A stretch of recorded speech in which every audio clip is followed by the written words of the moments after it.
Que a graça de Deus esteja com todos. E como eu falei o meu remédio de manhã, já começamos, né? Sabe que a gente tem fala dos 8 remédios da natureza, né? Isso é uma coisa bonita. A gente não pode, nada contra os médicos, mas não vamos engordar o salário deles. Vamos ter saúde. E o próprio médico sabe que a melhor cura é a prevenção. Então beba água, faça exercício físico, cuide do seu corpo, que é o templo do Espírito Santo. E acima de tudo, tenha o seu contato vivo com Jesus. Hoje, até no boletim, quando foi colocado, estava o título Jesus é a Criação. Vou falar um pouco sobre Jesus, mito ou realidade, que é o tema que já está ali, mas eu quero introduzir, dando para os irmãos pelo menos uma pincelada sobre a importância de Jesus e a criação. Nós devemos ler a Bíblia através de Cristo Jesus. Se você não interpretar a Bíblia através da pessoa de Cristo, de maneira cristocêntrica, está tudo errado. O seu sermão tem que ser cristocêntrico, a sua fala tem que ser cristocêntrica, tudo tem que ser cristocêntrico. Eu vou dar um testemunho para os irmãos, e eu falo com muita facilidade aqui, porque eu já sei que vocês estão tendo um entendimento sobre a lei, sobre os mandamentos, muito similar ao que eu tenho. Qual a diferença entre guardar os mandamentos de Deus por amor a Jesus ou por legalismo? Eu vou dar uma ilustração, os irmãos vão entender. Se eu estiver em minha casa e um bandido entrar para fazer um mal para minha família, e eu lutar com esse bandido e o matar, lutei e o matei, matou, o corpo dele está lá na sala, ensanguentado. Os irmãos sabem o que eu sou aconselhado a fazer para não ir preso imediatamente? Já falaram aí. Fugir do flagrante. Imaginem a cena: o bandido entrou em minha casa, eu atirei nele, matei, e agora eu saio correndo fugindo do flagrante. Que pensamentos estarão passando em minha cabeça durante o momento que eu estou fugindo? Puxa vida, já pensou se ele tiver comparsa? E se ele for membro de uma gangue e alguém quiser vir vingar o sangue dele? Ele sabe onde eu moro, estou perdido. E olha, quando eu saí correndo, eu deixei a porta aberta, a carteira com os documentos ali, minha família ficou lá, tem que arrumar um advogado. E se eu for preso? E agora eu vou ter que mudar, e eu matei uma pessoa e vai todo mundo comentar agora. São os pensamentos que passam em minha cabeça, correto? Enquanto estou fugindo do flagrante. Mas vamos mudar agora a ilustração.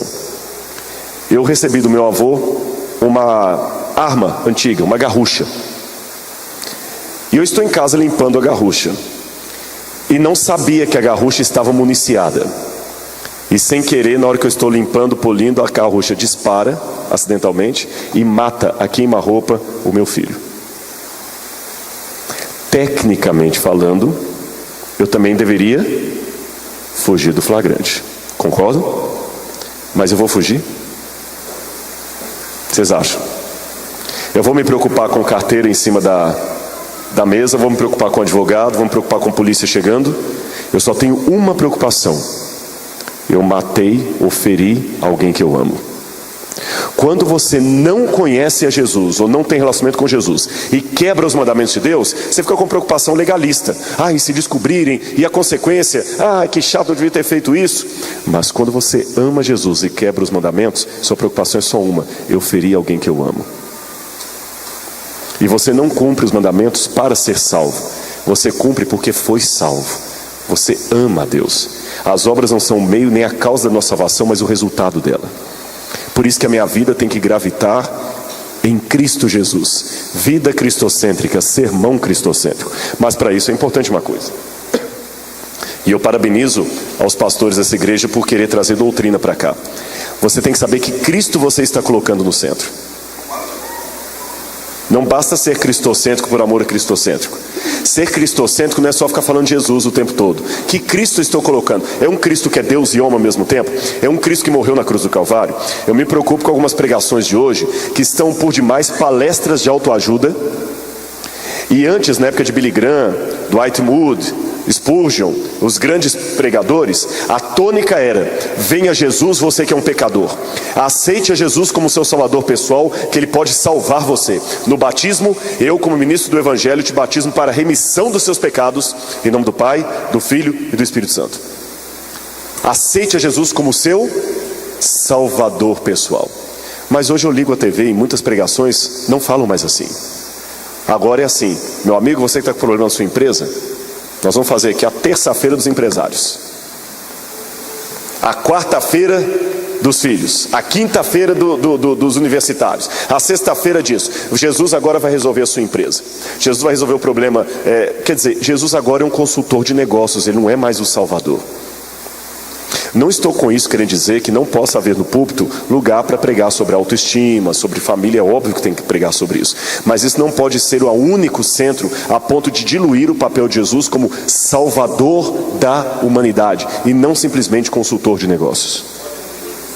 Isso é uma coisa muito séria, irmão. A Bíblia não pode ser agora apenas um enfeite do sermão.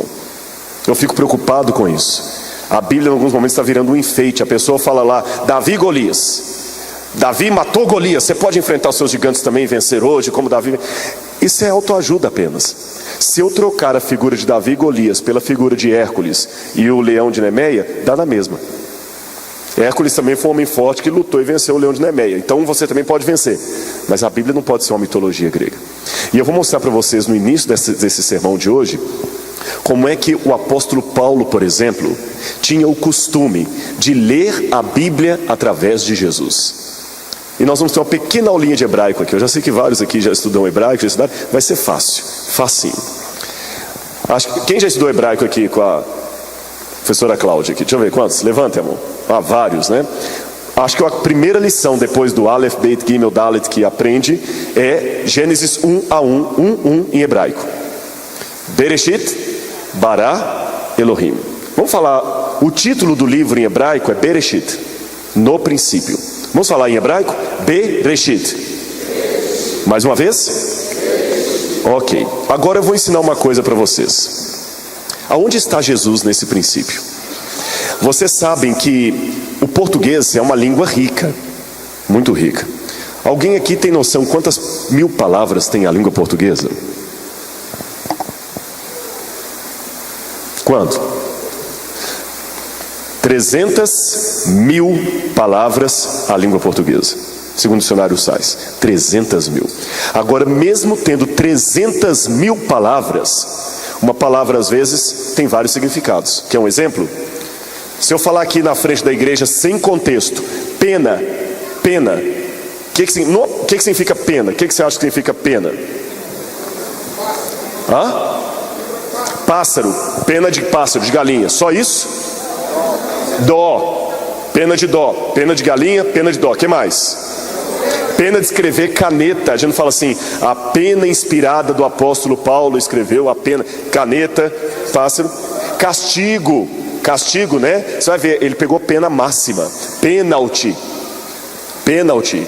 No Rio Grande do Sul eu aprendi lá, pena d'água. Pena d'água é um pouquinho d'água que cai, pena d'água, pena d'água. Olha, então pode ser um pouco d'água que cai, dó, pena de galinha, pena de escrever, sofrimento. Você fala assim, ele vai penar na minha mão? Quantos significados tem a palavra pena, mesmo o português sendo tão rico? Agora imagine o hebraico. O hebraico era uma língua pobre de conteúdo de vocabulário comparado ao português. O hebraico bíblico tinha algo em torno de 7 a 8 mil palavras. 7 a 8 mil palavras. Quantas mil palavras tem o português? E o hebraico bíblico? 7, 8 mil. Se no português uma palavra tem vários significados, imagine no hebraico. No hebraico você tem 3 preposições principais: be, que e le. A preposição be, como é que começa mesmo a Bíblia? Be, reshit. Eu queria 2 primeiras palavras do Gênesis. Venham aqui. Então, o Azaf vai ser o be, tá bom? Fala be. B. Fala reshit. Reshit. Isso. B. Reshit. Bereshit. O be é uma preposição em hebraico. Sabe o que significa essa preposição? Essa preposição pode significar: eu quero 4 pessoas aqui à frente. Vem aqui vocês 4 aqui, ó. Quarteto Arautos. Não vai fazer nada, não pode confiar em mim. Não precisa ficar com vergonha, não. Vem cá, Quarteto Arautos do Rei. Fiquem tranquilos, viu? É coisa simples. Essa preposição aqui, se você pegar um dicionário de hebraico português, essa preposição, só se faça um pouquinho aqui, ela pode significar, você só vai falar uma palavrinha só. Pelo. Pelo não é pelo de através de, tá bom? Pelo. Pelo. Ok, pelo. Pode significar no. No. Pode significar para. Para. Pode significar também através de. De. Através de. Através de. Isso. A preposição B. pode significar o quê? Pelo. Pelo. No. Para. Através de. Todo mundo decorou? E qual é essa palavra dele mesmo aqui? Reshit. Se você pegar um dicionário de hebraico, sabe o que reshit significa? Vem aqui, você. Isso. Primeira coisa, o dicionário de hebraico fala, reshit significa cabeça. Vem da palavra rosh, significa cabeça. Cabeça. Mas reshit também significa, vem cá, você. Isso. Eu ia falar o primeiro, mas enquanto... Isso, pode vir também, pode vir. Vem, vai ter espaço para os dois. Pode vir os dois. Reshit significa... Cabeça. Pode significar também princípio. Isso. Decora a palavra de vocês, tá? Cada um decora a sua palavra. Reshit também significa... Cabeça. Primeiro. Mas reshit no dicionário, tem mais criança juvenil por aí? Cadê? Então vem cá. É só uma palavrinha, não precisa ficar com vergonha, não. É fácil. Rápido. Tem mais um juvenil ali, né? Lá. Então aqui tá precisando de uma presença feminina aqui mesmo, viu? Reshit significa também primogênito. E a última, vem cá. Eu sei que isso não é juvenil, mas vem cá. Pode vir, confia em mim. É só uma palavrinha só. Vem cá. Tem um provérbio que fala assim: mico, aqui se faz, aqui se paga. Muito bem. Vamos, enquanto ela está vindo aqui, que significa, qual que é a sua palavra mesmo? Reshit. E o que reshit significa? Cabeça. Princípio. Primeiro. Primogênito. E significa também primazia. Vamos então decorar quais são as duas primeiras palavras no Gênesis? B. Bereshit. E o que significa B? Pelo. No. Para. Através de. Depende do contexto. E o que significa Reshit. Reshit? O que significa Reshit? Cabeça. Princípio. Primeiro. Primogênito. Primazia. Muito bem, fiquem aí na frente. Agora vejam o que o apóstolo Paulo escreveu. Abra a Bíblia comigo em Colossenses, capítulo 1, versos 13 em diante. Colossenses, capítulo 1, versos 13 em diante. Colossenses, capítulo 1, versos 13 em diante. Ele nos libertou do império das trevas e nos transportou para o reino do Filho do seu amor, no qual temos a redenção e a remissão dos nossos pecados. Este é a imagem do Deus invisível. Quem que é o primogênito? Olha o que Paulo falou, ele é o primogênito de toda a criação. Continuando. Pois nele, quem está com o no? Pois nele, em mais ele, tá vendo? Pois nele, continue lendo para mim.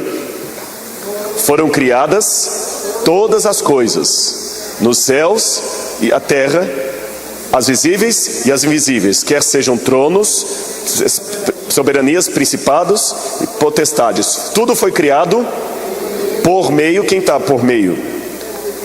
Você está qual que é o seu? Através de, por meio, tudo foi criado através dele, por meio dele e para ele. Quem está com para? O que vocês perceberam que Paulo fez? Ele pegou os significados da preposição e aplicou a quem? Tudo foi criado por meio dele, através dele e para ele e nele. Mas Paulo continua. Ele é o cabeça. Ele é o cabeça de todas as coisas. Continuem. Do corpo da igreja. O princípio. Primogênito. Para em todas as coisas terá primazia. E fala que ele é antes de todas as coisas, o primeiro. O que Paulo está ensinando para a gente aqui? Que quando se lê no princípio Bereshit, ali não é tempo, é uma pessoa. Através de uma pessoa chamada Reshit, criou Deus os céus e a terra. Para uma pessoa chamada Reshit, criou Deus os céus e a terra. Numa pessoa chamada Reshit, criou Deus os céus e a terra, e o Espírito de Deus pairava sobre as águas. A Trindade. Aí você vai para o Evangelho de João, capítulo 1, verso 1. E o Evangelho de João começa justamente o quê? No princípio estava o verbo, é isso? No princípio estava? Era o verbo. João fala que o princípio é uma pessoa, mais do que um tempo. Muito obrigado a vocês, viu? Doeu? Não, né? Muito obrigado, viu, pela participação. Os irmãos entenderam então? Por Cristo, com Cristo e através de Cristo, devemos sempre ter Cristo como centro de tudo. Agora, eu devo admitir que quando se fala de Jesus, não é tão simples assim. Abra a Bíblia comigo em 1 Coríntios, capítulo 1, versos 18 em diante.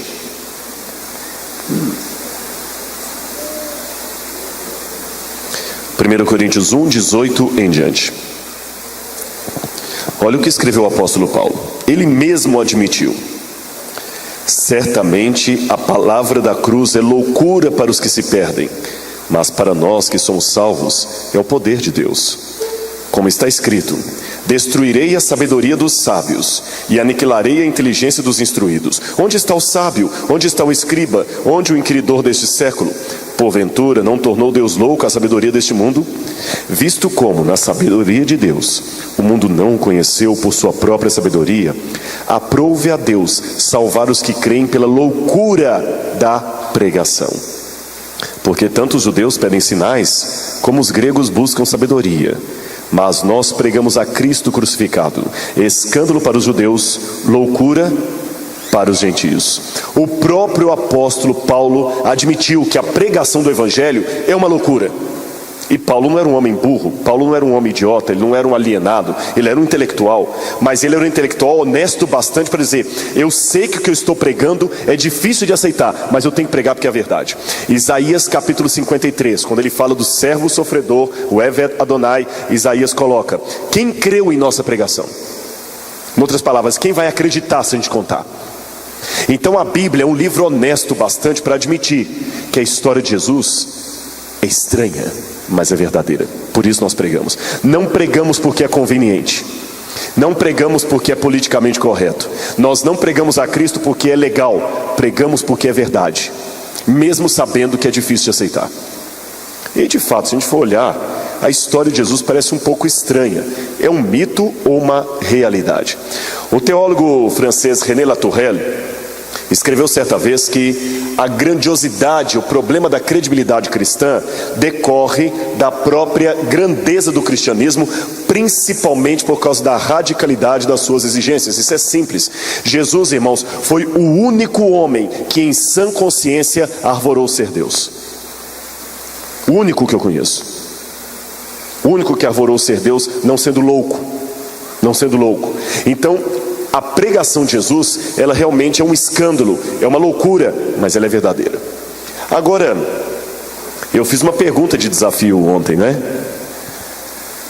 Lembra da história de Maomé subindo ao céu na jumenta? Por que eu digo que aquilo é um mito e Jesus é uma realidade? Ah, mas Jesus é o Salvador, pastor. Tá, isso não responde. Porque não, mas Maomé é o profeta de Deus. Também não responde. A pergunta é: por que eu considero Maomé indo ao céu uma lenda, mas Jesus uma realidade? Se tivesse um ateu aqui, alguém, por que eu, apesar de ser uma pessoa dada aos estudos, aos livros, acredito que Jesus andou sobre as águas, que ele ressuscitou, que aquilo não é um mito? Por que, afinal de contas? Não pode ser apenas porque eu estou acostumado a pensar assim. E deixe-me colocar uma coisa na sua cabeça. Existe uma diferença entre crer e estar acostumado a pensar desse jeito. Tá bom? Você tem que saber por que você crê. Você não pode crer só porque você está acostumado. No século XVIII, alguns teólogos alemães começaram a preparar uma nova filosofia, uma nova roupagem de estudo da história. E os alemães, eles são pródigos de criar palavras filosóficas. Tanto é que quando a gente faz o doutorado para teologia, você tem que fazer prova de alemão. Mesmo que eu não falo alemão, não tenho fluência em alemão, mas eu tive que fazer prova de alemão. Por quê? Porque tem muitas palavras em alemão que você precisa para ler. Pelo menos para ter o alemão para ler teologia. E tem palavras que são intraduzíveis. Eles criam palavras. E uma dessas palavras que os alemães criaram foi uma distinção da palavra história. Os alemães, estudando a história, perceberam o seguinte: parece que a história passada, às vezes, ela é contada de uma maneira um pouco lendária. Não é bem uma lenda, é uma história que aconteceu, mas ela foi contada de acordo com os meus critérios. Aproveitando que eu estou em Brasília, que eu estou numa cidade bem política, se apenas um partido deixasse livros para os arqueólogos encontrarem daqui a algum tempo, qual a ideia que a gente ia ter da cidade? Vamos supor que só ficassem livros da oposição do governo para serem encontrados pelos arqueólogos. Só a oposição deixasse livros. Eu ia ler sobre a cidade de Brasília daqui a 2000 anos e ia falar: era a pior cidade do mundo. Concordam comigo? Por que eu ia falar que Brasília era a pior cidade do mundo? Porque a única descrição de Brasília que chegou para mim foi a descrição dos oponentes do governo. Mas vamos imaginar diferente, que só tenha sobrado livros do governo, da situação. Daqui a 2000 anos eu vou ler Brasília e vou falar assim: Brasília era a melhor cidade do mundo. Essa noção de melhor ou pior cidade é relativo, depende de quem contou a história. E alguém certa vez ironizou dizendo que toda história tem 3 lados, o meu, do outro e a verdade. Você notou como é que tem pessoas que realmente ele gosta de contar? Tem uma discussão lá, né? Aí você ouve um lado, ele fala assim: não, eu cheguei lá, o cara assim, que não quer saber não, cala a boca. Ele calou, não falou nada. É a versão de um. Você vai ouvir o outro fala assim: ele ficou falando igual uma galinha doida. Eu larguei ele falando e vim embora. Cada um acha que tem razão. Cada um acha que o problema está com o outro. Isso é típico do ser humano. Aliás, eu posso contar uma historinha sobre isso, para mexer com os casais? Dizem que isso vai ajudar vocês, o relacionamento de casal. Dizem que uma vez uma mulher, o marido chegou para um amigo que era médico e falou assim: meu amigo, tudo jóia, você é otorrino? Sim. Me ajuda numa coisa. Ele falou: o quê? Minha mulher está ficando surda. Você não tem um remédio aí para dar para ela? Não é assim, eu não posso receitar um remédio para sua esposa sem ela vir me consultar. Mas ela é muito orgulhosa, ela não admite que está ficando surda. O otorrino falou com ele: mas fala com ela para vir ao meu consultório. Não, ela não vem de jeito nenhum. Aí o otorrino falou assim: olha, eu não costumo fazer isso não, mas já que você é meu amigo, eu vou te dar um teste para você medir o grau de surdez da sua esposa, já que você falou que ela está surda. Chegue em casa no momento em que ela estiver de costas para você, que ela não lhe veja chegando, e fale com um tom de voz um pouco mais baixo, qualquer coisa para ela, faça uma pergunta. Se ela não responder, repita a pergunta num tom normal. Se ela não responder, aumente o tom de voz até ver em que tom ela responde. Aí você vem e me fala, a gente vai ver mais ou menos o diagnóstico do grau de surdez dela. Tá bom. Ele fez como um amigo ordenou. Ele chegou em casa, a esposa estava de costas lavando alguma coisa na pia. Aí ele abaixou um pouco o tom de voz e falou assim: querida, o que temos para o jantar? E ela lá: querida, o que temos para o jantar? Querida, o que temos para o jantar? Querida, o que temos para o jantar? Querida, o que temos para o jantar? Pela 5ª vez, lasanha.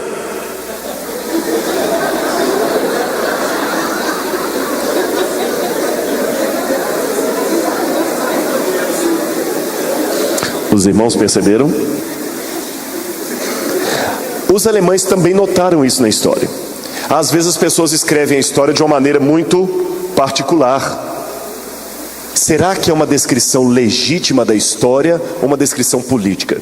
Então os alemães criaram 2 palavrinhas para a história: Historisch, que significa história real, que realmente aconteceu, e Geschichte, que é uma história inventada. Mas não tem tradução para essa segunda palavra em português. Não tem, não é mito. não é lenda, nem história com E, porque trata-se de um relato real, mas na hora de ser contado, ele foi contado de uma maneira meio romântica, aumentada, tendenciosa. A história, ou o mito, ou a lenda, é algo que não aconteceu. O Geschichte é uma história que aconteceu, mas foi contada de uma maneira enfeitada. E nós vivemos fazendo isso. Você já viu um casal recém-namorando, como é que o rapaz descreve a menina? Parece assim, a perfeição em pessoa. Ela também, parece super, como é? A minha gata, meu gato. Depois vira um cachorro, vagabundo. Mas a descrição, quando um pai vai descrever o primeiro filho, é a criança, é o bebê Johnson mais lindo, Johnson mais lindo do mundo. Isso é Geschichte, é uma história real, mas que você romantiza na hora de contar. Todo mundo entendeu a diferença? Olha o quadro aqui para dar um exemplo bem. Todo mundo conhece esse quadro do Museu do Ipiranga, né? Isso aqui é uma história romanceada. Por quê? Olha aqui os detalhes do quadro. O grito do Ipiranga, Dom Pedro I.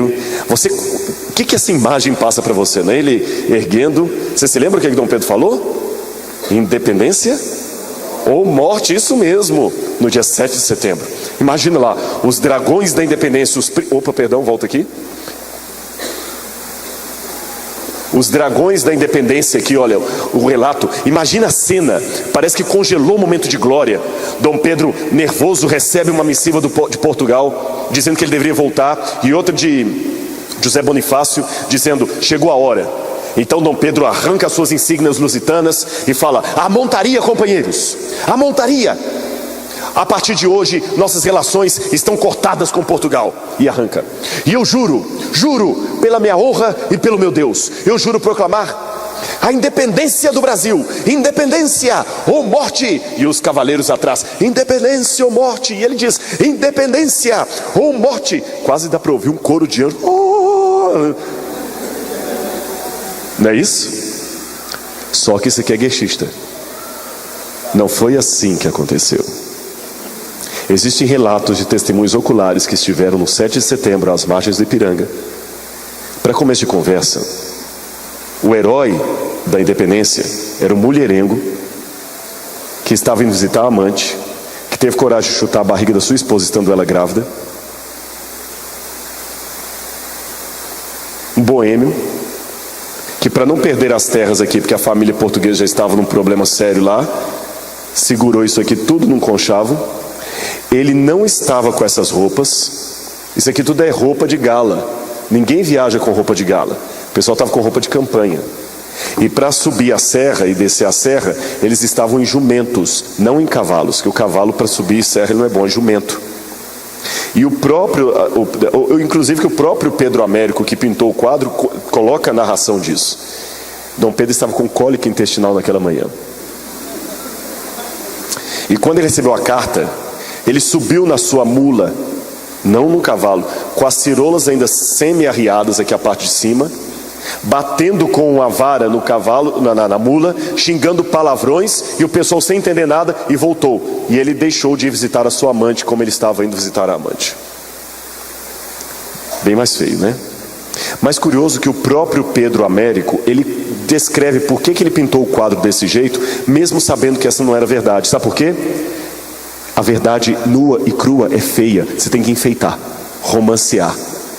Para dar significado à independência do Brasil, teve que romancear. Mas isso aqui nunca existiu. Nunca existiu. Isso aqui é mito. Ficou claro para os irmãos? Outro exemplo. Tiradentes, Inconfidência Mineira. Por que Tiradentes foi pintado desse jeito? Vocês que são evangélicos, eu sou evangélico, o que está aparecendo? Jesus. É para dar piedade ao rosto de Tiradentes.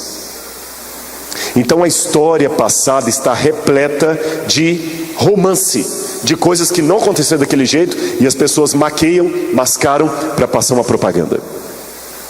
Aí os teólogos alemães fizeram a mesma pergunta sobre a Bíblia. Será que os evangelhos também não são Geschichte? Uma propaganda? Um mito? E eles chegaram a falar de 2 Jesuses. 2. O Cristo histórico, que seria quem? Aquele que de fato existiu, e o Cristo da fé, aquele que a teologia produziu e que vocês adoram na igreja. Eu vou dar um exemplo desses pensadores do passado. Um deles, Hermann Samuel Reimarus. Reimarus, intelectual de marca maior, ele chegou a escrever um tratado teológico parece que com mais de 21 volumes, é muita coisa, um negócio enorme, sobre a pretensão de Jesus e seus discípulos, onde ele falou o seguinte: o Jesus que a Bíblia apresenta nunca existiu. O Jesus verdadeiro, ele escreveu muitos livros sobre a vida de Jesus, foi um judeu normal como o outro, que intentou uma rebelião frustrada contra Roma, acabou morrendo crucificado, e eles o transformaram num herói que ele nunca foi, num Deus. Um outro autor da época, intelectual também, foi Bruno Bauer. Bruno Bauer chegou a dizer o seguinte: Jesus nem existiu. Não existiu Jesus. O que existiu foi o seguinte: alguém criou o personagem de Jesus porque os povos precisavam de um herói. E quando o pessoal precisa de um herói, você fabrica um herói. Fabricaram Jesus como sendo o homem ideal, mas ele é apenas um produto da criação humana. Albert Schweitzer, que interessante, foi médico e missionário na África. Agora imagina, que eu sei que aqui vocês têm missionários, inclusive em Moçambique. Imagina alguém que largou tudo para ser missionário na África, mas não acreditava em Jesus. Albert Schweitzer dizia que Jesus não ressuscitou coisa nenhuma, isso é mito. Não teve multiplicação dos pães, isso tudo é novela. E ele não era o Filho de Deus, ele era apenas um bom pregador. Schweitzer dizia o seguinte: eu gosto de Jesus, eu sou apaixonado por ele, pela filosofia dele, mas eu não o adoro como Filho de Deus. Outro mais, Davi Friedrich Strauss. Esse aqui chegou a dizer que a ressurreição de Jesus foi uma coisa que os discípulos criaram para abafar o escândalo da cruz. O escândalo da cruz. Rudolf Bultmann, esse é um dos mais famosos. Rudolf Bultmann também negou a ressurreição. Sabe como é que Bultmann explicava a ressurreição?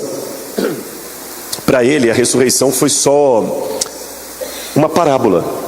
Foi o seguinte: Jesus pregou, foi traído e morto. E quando ele morreu, os seus inimigos pensaram que a sua pregação ia morrer junto com ele. Mas, para surpresa de todos, a pregação de Jesus ficou mais forte depois da morte dele, quando os discípulos criaram o Cristo da fé. Então é como se ele houvesse ressuscitado. É como se eu falasse assim: JK morreu, mas a sua obra o coloca vivo entre nós até hoje. A memória de JK não morreu. Niemeyer morreu, mas as obras de Niemeyer estão aí até hoje. Então Jesus também morreu, mas a obra dele continuou viva como se ele houvesse ressuscitado. Mas não houve ressurreição. Eu lembro que quando eu estudei teologia no mestrado, tinha um professor, não foi na Universidade Adventista, é claro, que ele ensinava, por exemplo, o milagre da multiplicação dos pães. Foi o seguinte: Jesus tinha uma meia dúzia de gente seguindo ali, uns 30, 40. Alguns tinham pão, outros tinham peixe, e a maioria não tinha nada. Com a pregação de Jesus, ele convenceu quem tinha a dividir com quem não tinha, de modo que todo mundo foi alimentado. Esse que é o milagre. A versão moderna que nós temos, tem Bertrand Russell escreveu o livro Why I Am Not a Christian, porque eu não sou um cristão. Bertrand Russell dizia: Jesus foi uma lenda criada como Papai Noel, Santa Claus e qualquer outra para enganar as pessoas. Só isso, o homem ideal. Recentemente nós temos um movimento nos Estados Unidos chamado Jesus Seminar, e um dos principais promotores desse movimento é o Dr. John Dominic Crossan, ex-padre, que escreveu vários livros como a biografia revolucionária de Jesus, e ele está reacendendo os mesmos argumentos que os teólogos alemães usavam no século XVIII e XIX. E tem muita gente falando isso aí hoje. Revista super interessante, adora colocar isso aí. Não houve ressurreição de Jesus, aqui numa parábola, e na verdade existem 2 Cristos: o Jesus que existiu, Cristo histórico, e o Jesus da fé, que vocês adoram na igreja, que acredita no seu Filho de Deus, que está intercedendo, que vai voltar. Mas esse Jesus não existiu, é apenas um mito contado como o quadro do Pedro Américo. Antes de responder a isso, deixe-me colocar algumas coisas. Primeiro, pergunta que eu faço é o seguinte: será que esses homens estariam certos? Eu sei que a tendência... Não, pastor, calma. Calma. Nós que somos crentes temos às vezes a mania, que é um erro, de achar que a gente tem que dar a resposta para tudo. E a gente dá resposta às vezes apressada.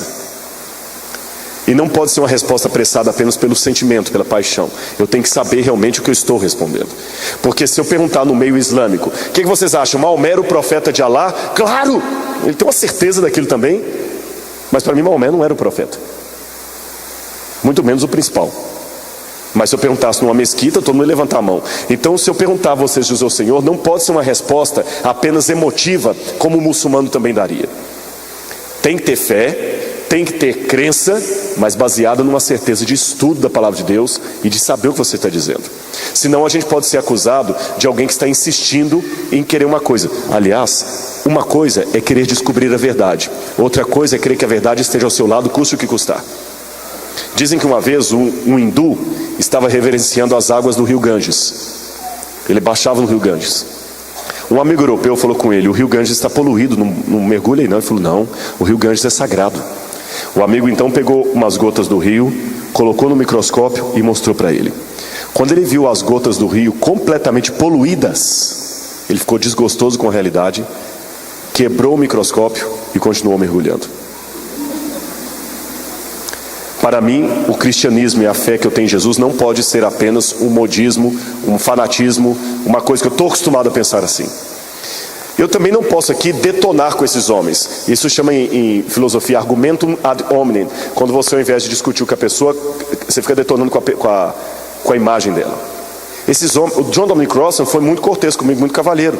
E são muito intelectuais, muito inteligentes. Mas eu tenho que fazer a pergunta: será que eles estão certos? Vocês sabem, eu mencionei, não sei se foi aqui ou na igreja adventista, que uma das técnicas que eu aprendi com a Bíblia é responder uma pergunta contra pergunta. Jesus várias vezes faz isso, né? Mestre, que farei para herdar a vida eterna? O que está escrito na lei? Né? Uma vez perguntaram a um rabino judeu: por que vocês, rabinos, respondem uma pergunta contra pergunta? Ele respondeu: algo mal nisso?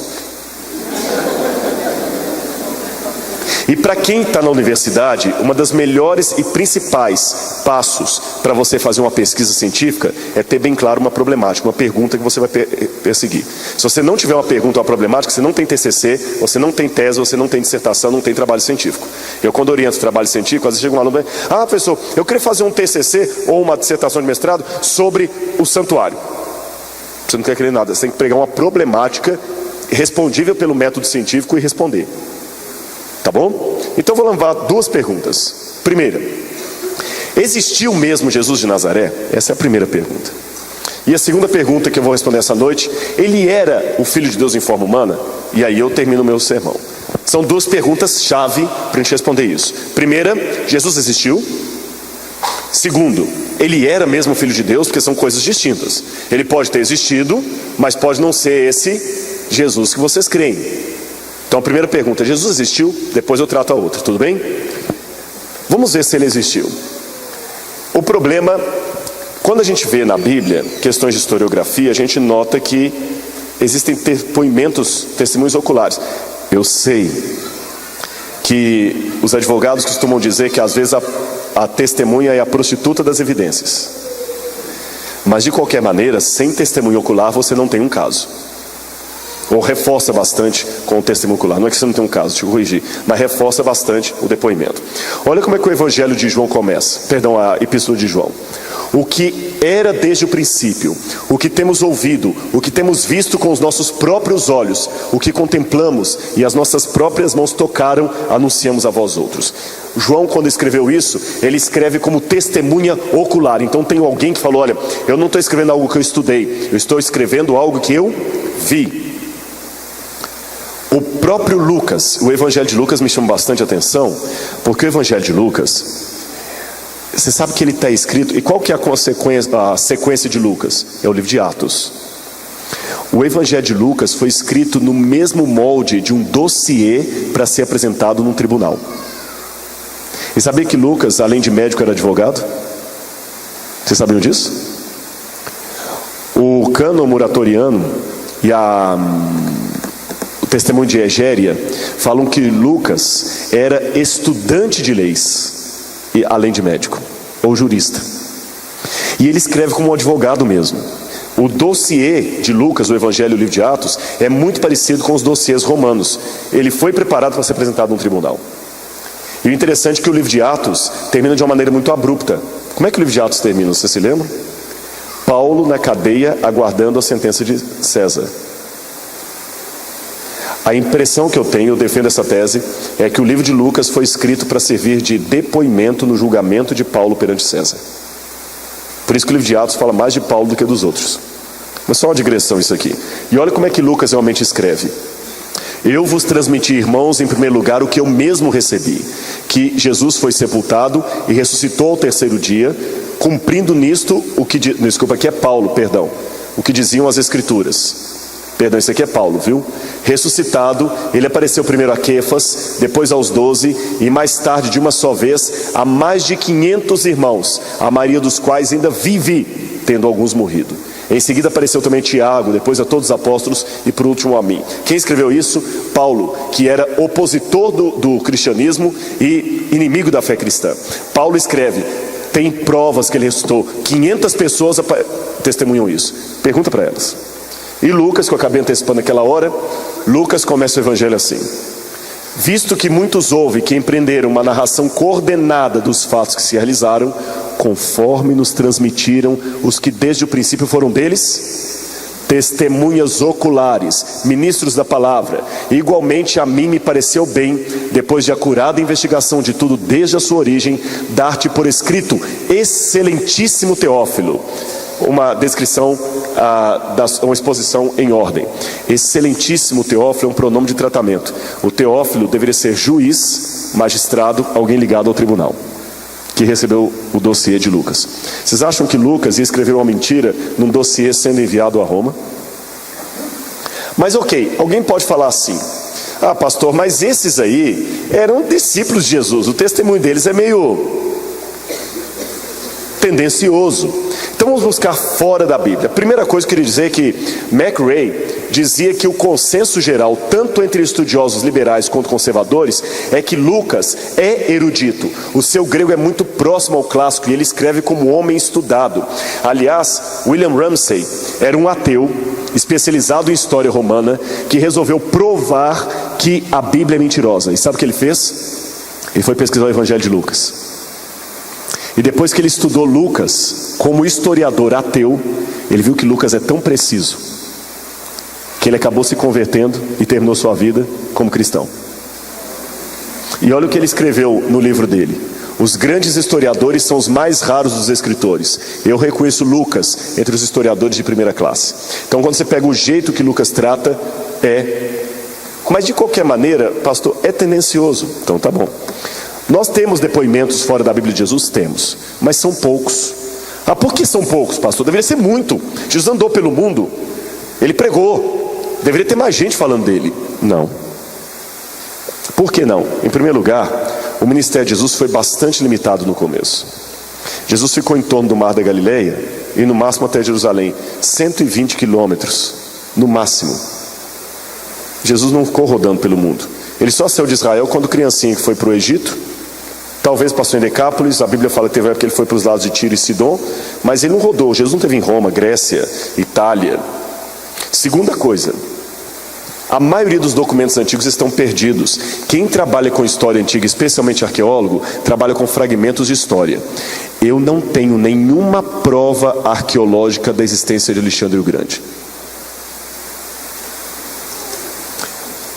Nenhum historiador que eu conheço duvida da existência de Alexandre. Mas o documento mais antigo mencionando Alexandre o Grande data de 300 anos depois da morte dele. Entenderam o que eu falei? O documento mais antigo mencionando Alexandre o Grande, a Vidas Paralelas de Plutarco, data de 300 anos depois da morte dele. E eu não tenho o original desse não, eu tenho uma cópia que data de 600 anos depois. Hã? Não, Daniel não menciona o nome de Alexandre. Não, mas não menciona Alexandre ali. Não fala o nome dele. Não fala o nome dele. E eu não vejo ninguém duvidando da existência de Alexandre. Esse é o ponto que eu quero colocar. Se eu perguntar na UNB, na USP, na Unicamp, você duvida que Alexandre existiu? Não. E Jesus? Jesus eu duvido. Por quê? Porque não tem tanto documento fora da Bíblia falando de Jesus, mas também não tem documento falando de Alexandre. O que eu tenho é 300 anos depois da morte dele. Entenderam a discrepância? Por que eu tenho poucos documentos sobre Alexandre e sobre Jesus? Muitos documentos foram perdidos. Lembra, a biblioteca de Roma foi incendiada, a biblioteca de Alexandria, de Constantinopla. Muitos documentos se perderam. E uma terceira razão porque eu tenho pouca coisa sobre Jesus: ele não foi reconhecido oficialmente em seu tempo. Se Alexandre o Grande, que foi Alexandre, eu não tenho nenhum documento sobre ele, a não ser 300 anos depois da morte dele, imagina Jesus. Agora, vamos continuar. Mas apesar de tudo, tem alguma coisa? Tem. Jesus tem mais depoimento perto da época dele do que Alexandre o Grande.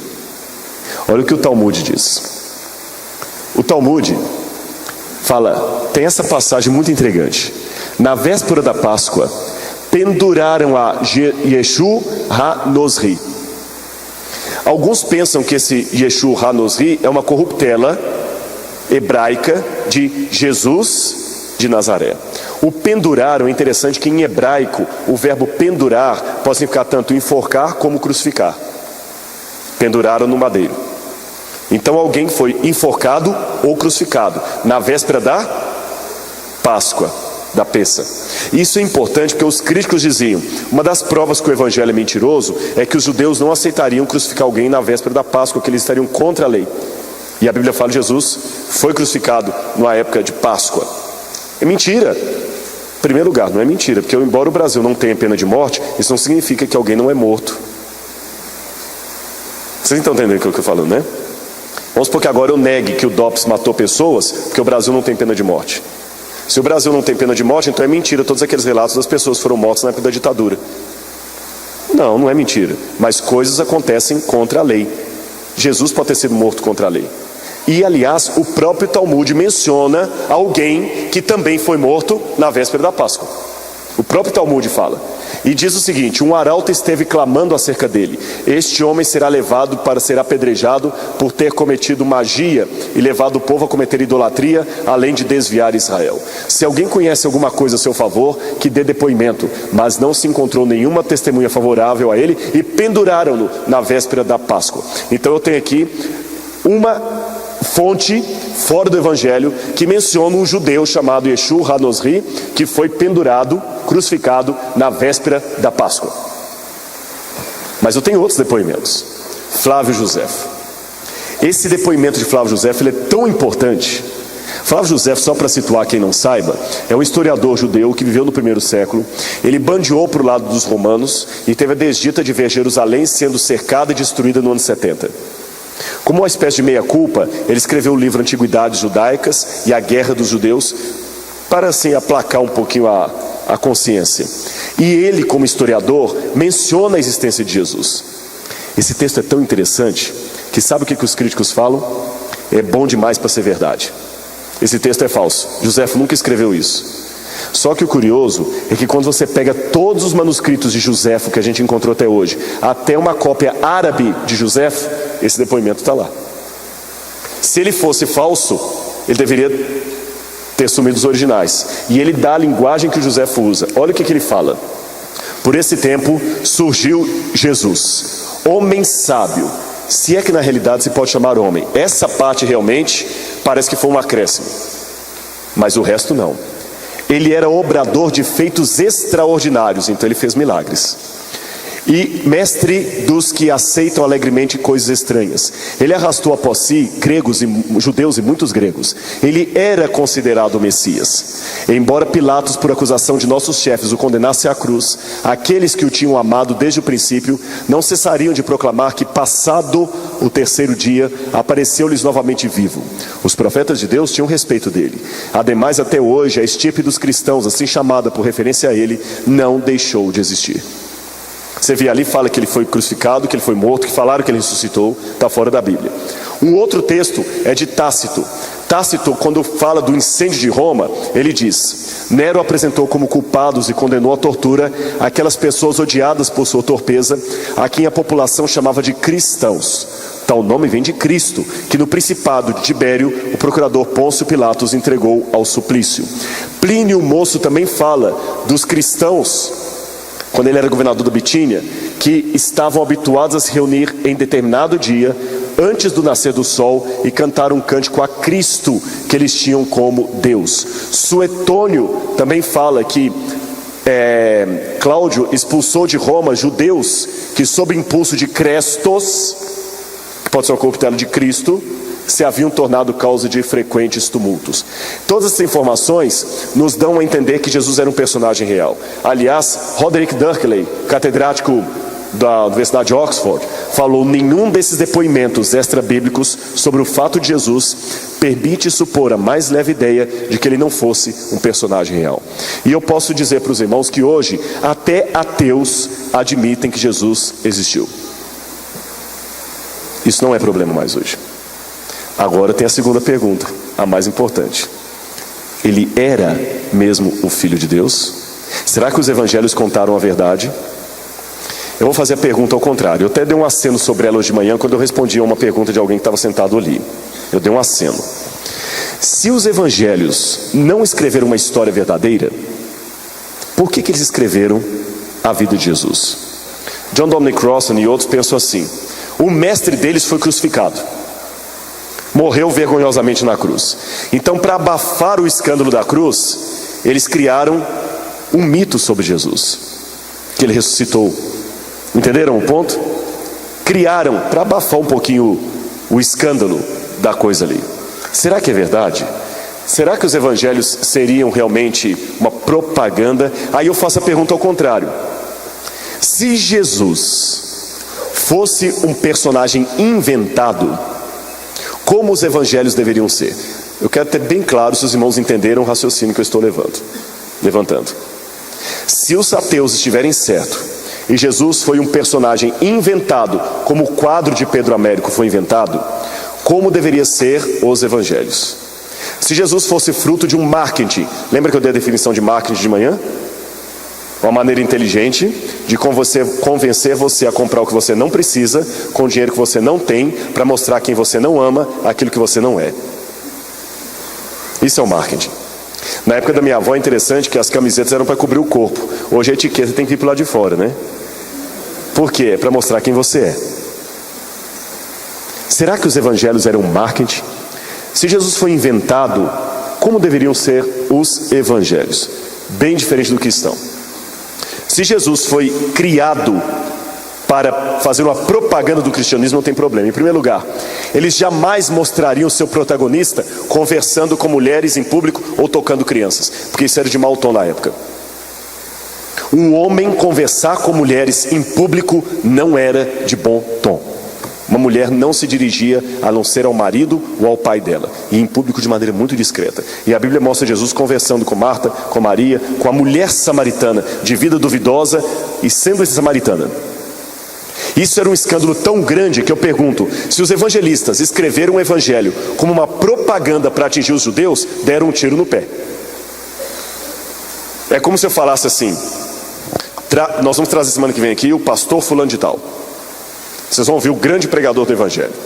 Ele já fechou 4 igrejas e está sendo denunciado por roubo de dízimos. E detalhe, ele detesta pessoas negras. Se essas coisas fossem verdade e você quisesse trazer esse pastor, você ia contar isso? Você ia tentar o quê? Abafar. Se alguém está sendo candidato a político e teve um passado que causa escândalo, o que o pessoal vai fazer? Vai abafar. Concordam comigo ou não? Vai tentar abafar. E o evangelho mostra escândalos de Jesus que não eram escândalos morais, porém socialmente falando eram coisas que iam contra a pregação. Botar Jesus sentado num poço ao meio-dia, conversando com a mulher samaritana, o judeu dizia que aquele que aceita o pão do samaritano é como aquele que come a carne de porco. É melhor ver a Torá mastigada pela boca de um porco a pronunciada pelos lábios de um samaritano. E Jesus usa uma samaritana como missionária dele e conversa com ela. E o evangelista João ainda coloca isso lá. Esse episódio era uma coisa que, se aconteceu, por que eu estou colocando se? Porque eu estou seguindo o raciocínio do ateu. Se aconteceu, era para ter sido o quê? Abafado, tirado fora. Então, pastor, isso é melhor nem contar. Outro detalhe: se os evangelhos fossem uma propaganda, eles criariam um episódio envolvendo a morte do herói, não numa cruz. Mas ainda que eles não tivessem como abafar a morte de cruz, eles não teriam como criar a ressurreição para abafar aquilo. Eu digo por quê? Quem morria na cruz era maldito. Era maldito. Rabírios foi um romano condenado à crucifixão. E ele foi defendido por Cícero. E Cícero falou: olha gente, a cruz é uma coisa tão terrível que vocês têm que lembrar que a cruz é um xingamento. Crux em latim era um xingamento. A cruz não deveria nem ser pronunciada diante dos ouvidos de um cidadão romano. E a partir daquela situação criou-se a jurisprudência que um cidadão romano não poderia ser crucificado. E Jesus morre crucificado. A cruz era xingamento. Xingamento. E Jesus morre crucificado, maldito que morre no madeiro. A morte na cruz era uma coisa que os discípulos deveriam tentar o quê? Abafar, esconder, não proclamar. E pior, proclamar com orgulho. Eu me glorio na cruz de Cristo. Aí coloca Jesus falando o seguinte: quem tomar a sua cruz e vir sobre mim, não faz sentido. A cruz era objeto de maldição. Era objeto de maldição, era para esconder. E a ressurreição não era uma maneira inteligente de abafar o escândalo da cruz. Não era. Ninguém acreditaria nisso. Outro detalhe: se os evangelhos fossem uma propaganda, eles não descreveriam os discípulos como sendo alguém precisando ser repreendidos. Eles colocariam como heróis de Cristo. E os discípulos são uma vergonha, né? É verdade ou não é? É uma vergonha. Venha para a nossa igreja. Nós temos vários pastores aqui na nossa igreja. Esse aqui é o pastor fulano, que está com o nome na Receita Federal com problema de sonegação de impostos. Esse outro aqui é o pastor Beltrano, que está sendo investigado pela Polícia Federal também, por supostamente tráfico de drogas e armas. Esse aqui é o pastor Deltrano, que foi acusado de estupro. Esse aqui é o outro pastor. Misericórdia. Mas, salvaguardadas as devidas proporções, é mais ou menos assim que os evangelhos mostram os apóstolos. Um nega, covarde, na hora que Jesus morre todos eles caem fora, e eles viraram os líderes da igreja. Se eles, como líderes da igreja, seguindo o raciocínio de John Dominic Crossan, como líderes da igreja, forjaram um documento para passar uma propaganda, para te convencer de alguma coisa, eles não iam colocar os podres deles ali. Vocês estão entendendo meu raciocínio? Porque a acusação é que os evangelhos foram um documento preparado pela igreja para convencer as pessoas de uma mensagem de um Cristo que nem existiu daquele jeito. Se eles estavam com esse objetivo, por que eles colocaram os podres deles nos evangelhos? É para esconder tudo. Pedro era um líder da igreja e ele deixa colocar que ele mesmo negou a Jesus. Outra questão: se os evangelhos fossem uma propaganda, eles não deveriam ter os duros discursos de Cristo. Quem quiser vir após mim, negue-se a si mesmo. Se teu inimigo te bater numa face, oferece a outra. Se um homem olhar para uma mulher com intenção impura no seu coração, já adulterou com ela. Isso aí não atrai. Isso repulsa. Venha para a nossa igreja. Você vai ter muitos problemas aqui. Você vai perder o seu emprego. A sua família vai te odiar. Bem igual o sermão, a teologia da prosperidade, né? Sua família vai te odiar, você vai ter provação. O diabo vai tentar acabar com você. Alguém vai querer vir? Por isso que hoje a tônica está outra, né? Venha para cá que você vai ter empresa, vai ter carro. Aí mostra o camarada com 10 carros na garagem. Aí é um evangelho fácil. Mas não é esse evangelho que eu encontro na Bíblia, não. Quem quiser, eles odiarão vocês porque me odiaram a mim. Vocês serão expulsos das sinagogas. Quem quiser vir após mim, tome a sua cruz. A cruz hoje é uma coisa bonita, cruz vermelha e tudo, mas na época cruz, imagina, pegue a sua cadeira elétrica, minha irmã, e venha comigo. Faz sentido? Pois era assim que se lia a palavra cruz no primeiro século. Que propaganda é essa? Ninguém compraria um produto desse. Terminando. Os evangelistas, se fossem uma propaganda, eles não inventariam um protagonista, herói, com medo da própria morte. Quando eu leio Fédon descrevendo a morte de Sócrates, Sócrates brinca com a morte. Ele brinca. Aliás, Sófocles, que é um escritor romano, tem falado o seguinte: viver e morrer gloriosamente, esse é o dever de todo homem prudente. Jesus não morre gloriosamente. Ele tem medo. Como é que você descreveria um herói que você quer vender uma propaganda? Ele tem medo, é um He-Man da vida, é um super-homem. Você já viu esses filmes de ação aí, né? O camarada, eles batem, ele continua, ele só não sei. E o Jesus da Bíblia, estou falando com muito respeito, mas para seguir o raciocínio dos ateus, ele é pateticamente medroso. Com todo respeito, ele sua sangue de medo. Ele implora ao Pai para não morrer. Ele implora ao Pai para não morrer. Essa não é a característica do herói que atrairia gregos e romanos. Não é.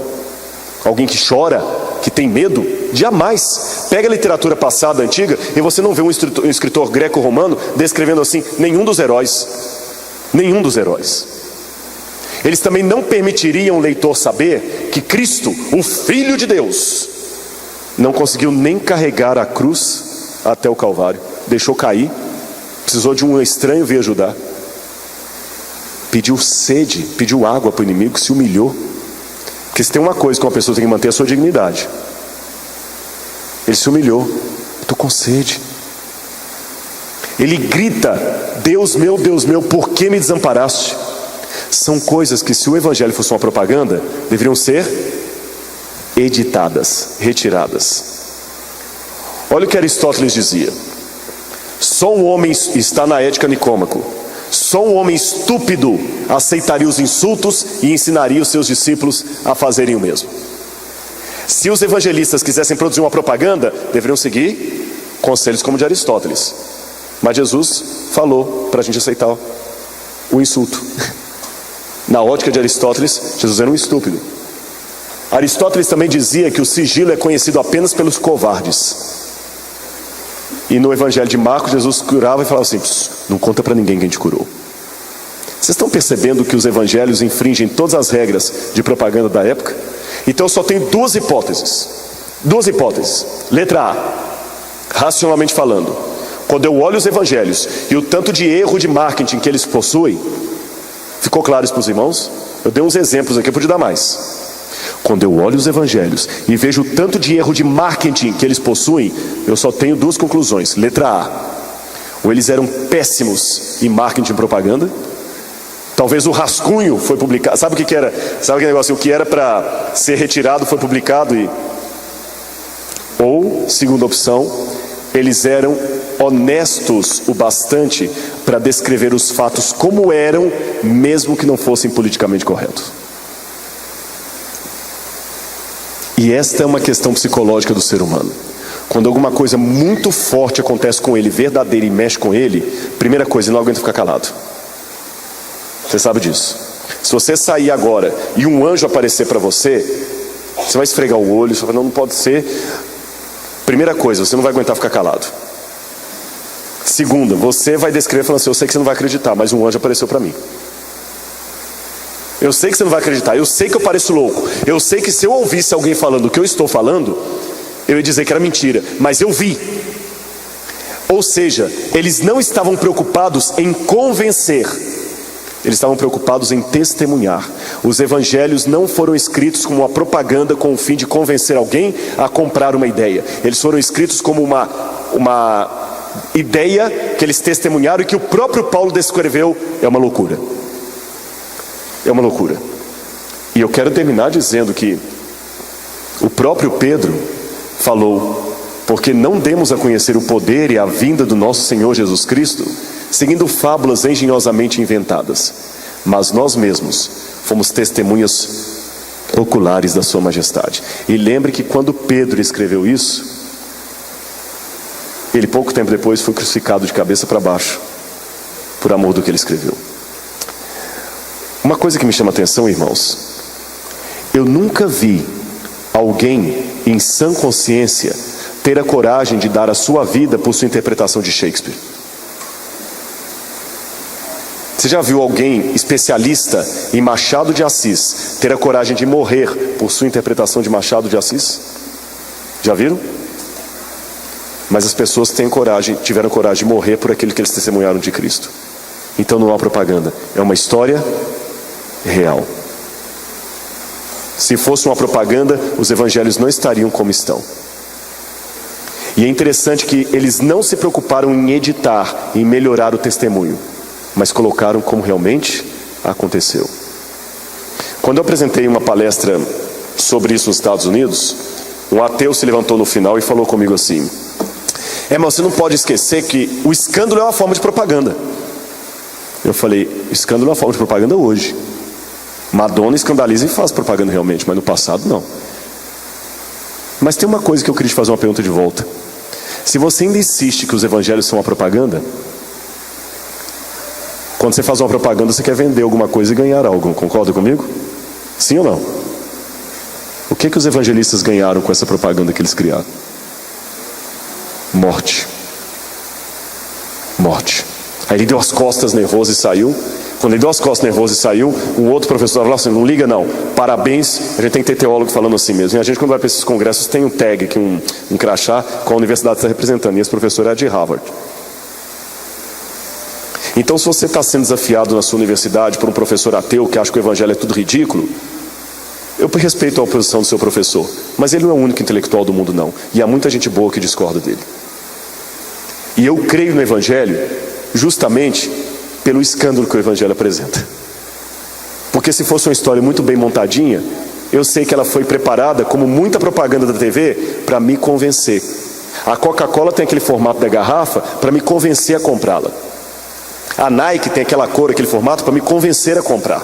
O cinema tem aquele apelo de audiovisual para me convencer a comprar esse produto. E quase todos nós, e aqui eu estou encerrando, eu quero dar uma sugestão para os jovens: cuidado, porque eu não quero criar fanatismo em ninguém. Por favor, a diferença entre veneno e remédio é uma questão de dosagem.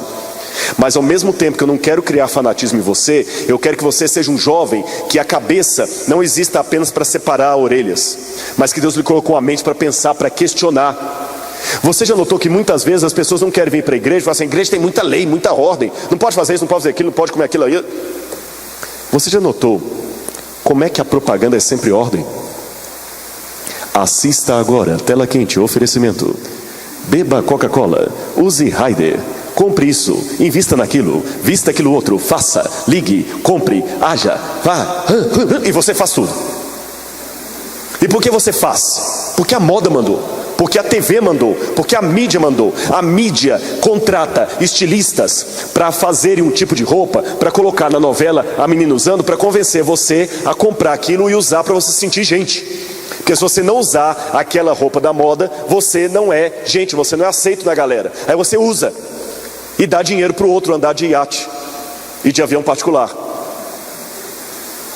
Aí põe o Justin Bieber usando aquele tipo de roupa para os jovens todos imitarem. E eu acho interessante que, por mais que na igreja a gente fale de pessoas como Madre Teresa de Calcutá, Gandhi, Paulo, ninguém quer ser como esse. Eles querem ser como Justin Bieber, e como Madonna, e como Beyoncé e Shakira.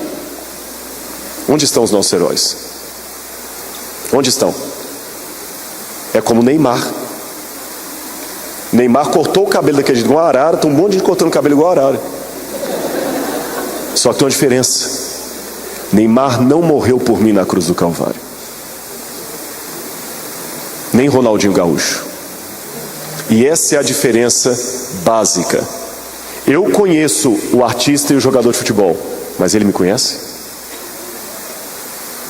E esse mundo da mídia bota um monte de coisa. Ele determina o que você vai comer, ele determina o que você vai beber, ele determina o que você vai vestir, ele determina o que você vai assistir, determina tudo. E você segue bonitinho sem questionar. Quando a Bíblia, para o seu próprio bem, pede coisas para você, você não quer seguir porque você quer ser rebelde.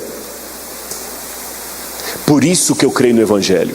Porque diferente da mídia, não teve um bando de psicólogos estudando o comportamento humano para fazer uma propaganda para me convencer a comprar o produto deles, mesmo que eu não queira. Existe um trocadilho em inglês. Vocês sabem que comprar em inglês é to buy. To buy. Aí eu li um livro chamado Biology, mas não de biology de biologia, Biology, entenderam? A ciência de convencer as pessoas a comprarem coisas. Não pense que você é tão esperto. Eles querem você. Eles querem você. os melhores psicólogos, os melhores sociólogos, os melhores cineastas, fazendo tudo para convencer você a comprar a ideia deles, o produto deles. Mas quando eu vejo esse livro, ele é honesto. Ele não foi escrito com a pretensão de me convencer de nada, mesmo porque quem convence é o Espírito Santo. Ele foi escrito contando uma verdade que eles mesmos admitiram ser loucura, mas é verdade. E se é verdade, eu creio. E foi graças a esse livro que transformou minha vida que eu descobri que eu e Jesus seremos sempre a maioria. E se você esquecer tudo o que eu falei nessa noite, lembre-se disso. Você e Jesus são a maioria. Eu diria até mais, a maioria esmagadora, onde quer que você esteja. Então não entregue a sua fé para o diabo, em nome de Jesus. Não, nós estamos num grande conflito entre as forças do bem e do mal. Não há neutralidade. Não brinque com sua salvação. E que Deus abençoe tremendamente você. Eu, como cristão, irmãos de vocês em Cristo Jesus, e adventista que aguardo a volta do Senhor, estou todos os dias esperando meu Senhor voltar. Confesso perante os irmãos aqui, está demorando mais do que eu gostaria. Está irritantemente demorando. Mas eu vou continuar esperando, porque Jesus voltará. E quando Ele vier no céu com poder e grande glória, eu quero que Ele olhe para mim e fale: vem meu filho, você foi fiel no pouco, sobre o mundo te colocarei. Você é meu filho, valeu, você venceu. E eu quero encontrar vocês naquele dia, para a honra e glória do nosso Senhor. Que Deus abençoe sua vida. Nunca perca a sua salvação e a sua fé em Deus. Em nome de Jesus, amém. Amém, que Deus abençoe.